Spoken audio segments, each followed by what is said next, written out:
मैं और मेरा। जब तक ये भाव हमारे साथ रहेंगे हमारे जीवन में पूर्णता नहीं आएगी, आ ही नहीं सकती। क्योंकि जहां सिर्फ मैं बसा है वहां किसी और के लिए जगह हो ही नहीं सकती। चाहे जितना भी धन कमा लो, ज्ञान अर्जन कर लो, जितनी भी साधना कर लो, पूर्णता नहीं आएगी। पूर्णता केवल एक ही चीज से आती है, केवल एक ही भाव से। प्राचीन समय की बात है, एक आचार्य हुए, बहुत ज्ञानी, सारे शास्त्र पढ़ डाले, सब जान लिया, पर पूर्णता नहीं थी। लगता था अभी भी कुछ बचा है, कुछ शेष है जिसे जाना नहीं। जो नहीं है तो शांति नहीं है, एक अधूरापन है। छोड़ दिया उन्होंने सब, सोचा अब ध्यान करूंगा, बहुत हो गया ज्ञान। ज्ञान से तो प्यास ही नहीं बुझी। सब पढ़ डाला पर जीवन का असली उद्देश्य आखिर क्या है यह नहीं जान पाया। अब साधना ही मार्ग है, ये सोचकर वो एक गुफा में बैठ गया। 3 वर्ष घोर तपस्या की, लेकिन मंजिल तो कहीं दूर दूर तक दिखाई न पड़ी। एक दिन निराश होकर वो गुफा से बाहर निकला, ये सोचकर कि लौट जाऊंगा वापस। तभी उसने देखा कि उसकी गुफा के बाहर एक वृक्ष था जिस पर एक चिड़िया घोंसला बना रही थी। एक एक तिनका चुगती और पेड़ के तने पर जाकर रखती। तिनके फिर से बिखर जाते, पर वो हार नहीं मानती। बार बार यही हो रहा था, पर उसने हार नहीं मानी। उसका साहस जरा भी कम न हुआ। उस आचार्य ने सोचा, क्या मैं इस चिड़िया से भी कमजोर हूं? क्या इस नन्हे से जीव से भी कमजोर है मेरा साहस, मेरी आशा, मेरी आस्था? फिर से चला गया वो गुफा के भीतर और लीन हो गया साधना में। कहते हैं 3 वर्ष और बीत गए, पर जीवन का उद्देश्य क्या है वो फिर भी नहीं जान पाया। घबराकर फिर से बाहर आया और पहाड़ी के नीचे की ओर चलने लगा, घर लौट जाने के उद्देश्य से। जब थक गया तो एक वृक्ष के नीचे आराम करने लगा। सामने क्या देखता है, एक मकड़ी जाला बुन रही है। गिर गिर जाती, फिर बुनती। जाले का धागा संभल नहीं रहा था, पर वो हार नहीं मानी, लगातार प्रयास करती रही।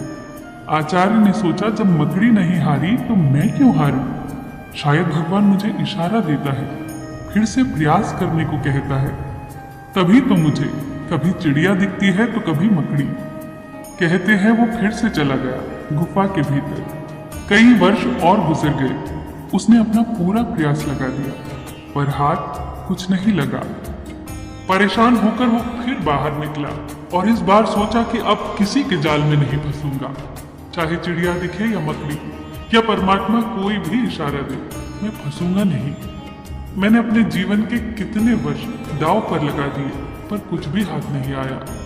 इस बार तो मैं कहीं नहीं देखूंगा, सीधी राह देखकर घर लौट जाऊंगा। ये सोचकर वो पहाड़ी के नीचे की ओर चल पड़ा। कोई आवाज आए, कोई फड़फड़ाहट हो तो वो आंखें बंद कर लेता। आगे बढ़ ही रहा था कि राह के बीचों बीच एक कुत्ता नजर आया, जिसकी पीठ सड़ चुकी थी, उसमें कीड़े पड़ चुके थे।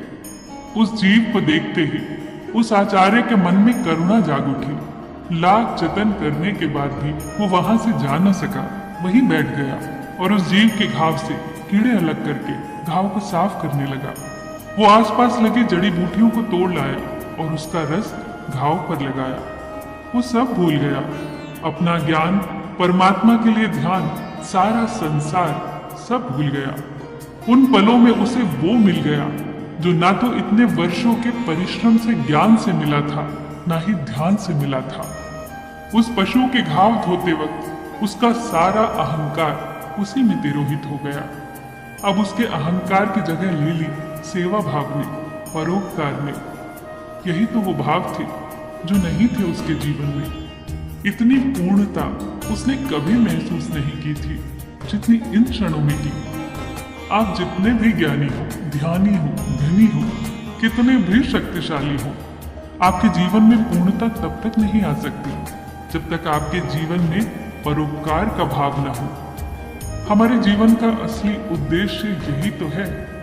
जीवन बहुत ही मजेदार है। यह तब और अधिक मजेदार बन जाता है जब आप इसे दूसरों के लिए जीते हैं। दोस्तों, जिंदगी को जीना सीखना है तो प्रकृति से सीखो। दुनिया में कोई भी चीज अपने लिए नहीं बनी है। जैसे दरिया खुद अपना पानी नहीं पीता, सूरज अपने लिए उजाला नहीं करता, फूल अपनी खुशबू अपने लिए नहीं बिखेरते। जानते हैं क्यों? क्योंकि दूसरों के लिए जीना ही असली जिंदगी है। फिर मिलेंगे दोस्तों अगली कहानी के साथ। तब तक के लिए अपना ख्याल रखिए और हमेशा मुस्कुराते रहिए।